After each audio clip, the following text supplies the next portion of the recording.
بسم اللہ الرحمن الرحیم۔ السلام علیکم ورحمۃ اللہ وبرکاتہ۔ مسجد کی تعمیر کرنا، مسجد کے اندر کوئی چیز لے کر دے دینا جو مسجد کی ضروریات میں ہو تو یہ بہت بڑا ثواب ہے، عظیم صدقہ جاریہ ہے۔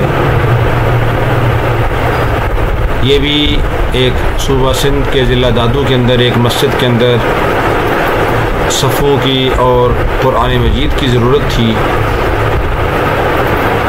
تو یہ ایک ہماری بہن ہیں شہینہ طارق کراچی سے، انہوں نے اپنے والد والدہ اور خامند رابعہ صدیقی مرحومہ، سعید احمد مرحوم، طارق ظہیر مرحوم کیونکہ خامد ہے، ان کے ایصال ثواب کے لیے صفیں اور قرآن پاک لے کر دیے ہیں۔ اللہ رب العالمین اپنی بارگاہ عالیہ میں قبول فرمائے اور اس کا ثواب ان کے والد والدہ اور خامد مرحومین کو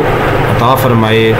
ان کی آخرت کی منازل کو اللہ تعالی آسان فرمائے، اللہ تعالی جنت الفردوس میں اعلیٰ مقام ان کو نصیب فرمائے، قبر کے عذاب سے، جہنم کے عذاب سے اللہ تعالی محفوظ فرمائے،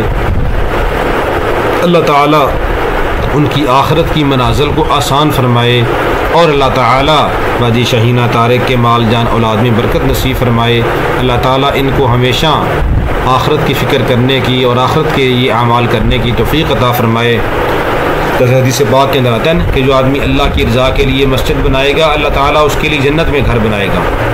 اور ایک روایت میں آتا ہے کہ جس نے پرندے کے گھونسلے کے برابر یا اس سے بھی چھوٹی مسجد اللہ کے لیے بنوائی تو اللہ تعالیٰ اس کے لیے جنت میں ایک گھر بنائے گا۔ تو مسجد بنانا، مسجد کی تعمیر میں اپنا روپیہ پیسہ خرچ کرنا یہ ایک عظیم الشان صدقہ ہے۔ جب تک لوگ یہ قرآن پڑھیں گے، ان صفوں کے اوپر نماز پڑھیں گے تو اس کا ثواب ملتا رہے گا، بندہ دنیا سے چلا جائے گا لیکن اس کا ثواب اس کے نامہ اعمال میں پہنچتا رہے گا۔ اس لیے ہمیشہ یہ کوشش کرنی چاہیے کہ دینی مدارس مساجد کے اندر اپنا روپیہ پیسہ لگائیں گے تو یہ ایک عظیم الشان صدقہ جاریہ ہے، بہت بڑا،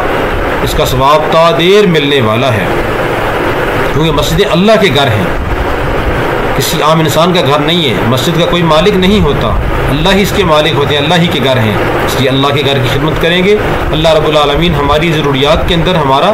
کفیل بن جائیں گے۔ اللہ ہم سب کو عمل کرنے کی توفیق عطا فرمائے۔